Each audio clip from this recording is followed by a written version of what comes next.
Welcome to বিদঙ্ক.com। আমি সঙ্গীতা, তোমাদের ম্যাথসের teacher. চলো দেখা যাক কি প্রবলেম আছে সলভ করার জন্য। একটি বিকারে 18 সিসি অ্যাসিড আছে।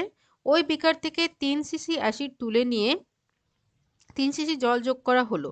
তারপর ওই মিশ্রণে 3 সিসি তুলে নিয়ে মিশ্রণটিতে 3 সিসি জল ঢালা হলো। এখন মিশ্রণটিতে অ্যাসিড ও জলের অনুপাত কত? ঠিক আছে।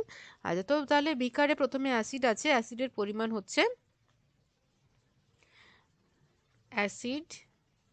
অ্যাসিডের পরিমাণ, ঠিক আছে। প্রথমে অ্যাসিডের পরিমাণ হচ্ছে 18 সিসি, মানে এখন বিকারে হচ্ছে শুধু অ্যাসিড আছে, জল নেই।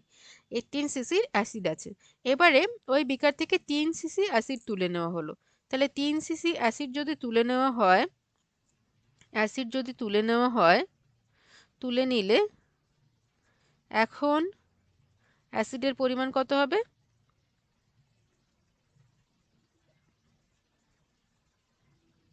এখন অ্যাসিডের পরিমাণ হবে 18 - 3, that is equal to 15 CC.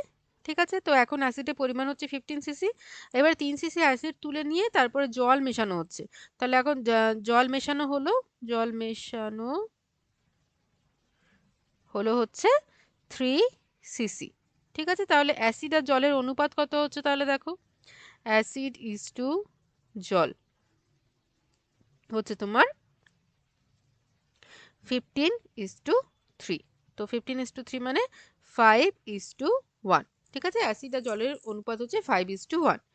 এরপরে বলছে এই যে মিশ্রিত অ্যাসিড জল, সেখান থেকে 3 সিসি তুলে নেওয়া হচ্ছে। অ্যাসিড জলের যে মিশ্রণ, সেখান থেকে 3 সিসি তুলে নেওয়া হচ্ছে। তাহলে 3 সিসি অ্যাসিড জলের মিশ্রণে কতটা অ্যাসিড আর কতটা জল আছে সেটা আমরা বের করি। ঠিক আছে, তাহলে 3 সিসি অ্যাসিড জলের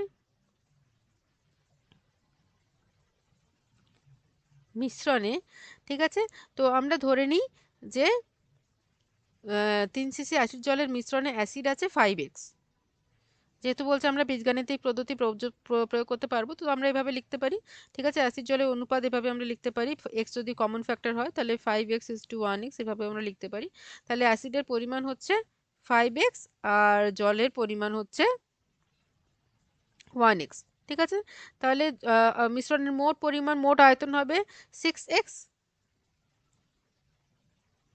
ঠিক আছে, তাহলে মিশ্রণের মোট পরিমাণ হবে 6x।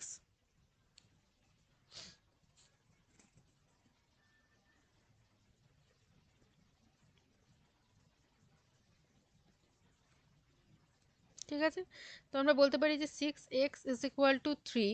ঠিক আছে, কারণ 3 সিসি অ্যাসিড জলের পরিমাণ, তাহলে 6x=3, তাহলে x=3/6, that is equal to 1/2। ঠিক আছে, তাহলে 1/2, that is equal to 0.5 CC হচ্ছে জলের পরিমাণ। কারণ আমরা এক্স ধরেছি জলের পরিমাণ, তাহলে 0.5 সিসি হচ্ছে জলের পরিমাণ। আর বাদ বাকি 5x মানে হচ্ছে কত? 5 × 0.5, অতএব 5x, that is equal to 5 into 0.5, so 2.5। ঠিক আছে, 2.5 সিসি হচ্ছে অ্যাসিডের পরিমাণ। তাহলে 3 সিসি যে অ্যাসিড মিশ্রিত জল তুলে নেওয়া হয়েছে, তাহলে সেই মিশ্রণে 3 সিসি অ্যাসিড জলের মিশ্রণে জলের পরিমাণ হচ্ছে 0.5 সিসি আর অ্যাসিডের পরিমাণ হচ্ছে 2.5 সিসি। ঠিক আছে, তো তাহলে এই যে তোমার অ্যাসিড জলের মিশ্রণ ছিল, এই যে এখানে যে দ্বিতীয় স্টেপে যে অ্যাসিডের পরিমাণ 15 সিসি ছিল, তো 15 সিসি থেকে 2.5 অ্যাসিড তুলে নেওয়া হলো। আর জল ছিল 3 সিসি, তো জল থেকে 0.5 জল তুলে নেওয়া হলো। তাহলে এখন যে বর্তমান যে মিশ্রণ, সেই মিশ্রণে অ্যাসিড আর জলের পরিমাণ কত সেটা নির্ণয় করি। ঠিক আছে, তা নাও এখন বর্তমানে মিশ্রণে অ্যাসিডের পরিমাণ হচ্ছে 15 - 2.5, that is equal to 12.5 CC. ঠিক আছে, এখন যে বর্তমান যে মিশ্রণটা, সেখানে এখন অ্যাসিডের পরিমাণ আগে ছিল 15, সেখান থেকে 3 সিসি অ্যাসিড জলের মিশ্রণ তুলে নেওয়া হয়েছে এবং সেই 3 সিসিতে আমরা ক্যালকুলেট করে দেখলাম 2.5 অ্যাসিড আছে। তাহলে 15 - 2.5 হচ্ছে 12.5। এখন হচ্ছে মিশ্রণে অ্যাসিড আছে। আর জল কতখানি আছে? জলের পরিমাণ আগে ছিল 3 সিসি, সেখান থেকে 0.5 বাদ যাবে, তাহলে হচ্ছে 2.5 সিসি। ওকে। আচ্ছা, এবারে এই যে মিশ্রণটা, বর্তমান যে মিশ্রণ, সেই মিশ্রণে আবার 3 সিসি জল যোগ করা হয়েছে। ঠিক আছে, তো বর্তমান মিশ্রণে যদি 3 সিসি জল যোগ করা হয়, তাহলে যে নতুন মিশ্রণটা তৈরি হলো, সেই নতুন মিশ্রণে অ্যাসিডের পরিমাণ তো যা একই আছে 12.5 সিসি, জলের পরিমাণটা বেড়ে যাবে। ঠিক আছে, তো নতুন মিশ্রণে জলের পরিমাণ কত হবে তাহলে? 2.5, আগে জলের পরিমাণ 2.5 ছিল, তাহলে 2.5 এর সাথে 3 সিসি যোগ হবে, তাহলে হচ্ছে 5.5 সিসি। ওকে, তাহলে দেখো নতুন মিশ্রণে জলের পরিমাণ হচ্ছে 5.5 সিসি, আর অ্যাসিডের পরিমাণ, অ্যাসিডের কোনো চেঞ্জ হবে না। অ্যাসিড যেটা ছিল বর্তমান মিশ্রণে, মানে এই 3 সিসি জল মেশানোর আগে ছিল অ্যাসিড 12.5। তাহলে এখন অ্যাসিড আর জলের অনুপাত কত হবে তাহলে বের করি। অ্যাসিড ইজ টু জল 12.5 ইজ টু 5.5। দশমিক চিহ্নটা উঠিয়ে দিতে পারো, কারণ যে দুজনের ক্ষেত্রেই এক অঙ্কের পরে দশমিক চিহ্ন আছে। তো তাহলে 125 ইজ টু 55।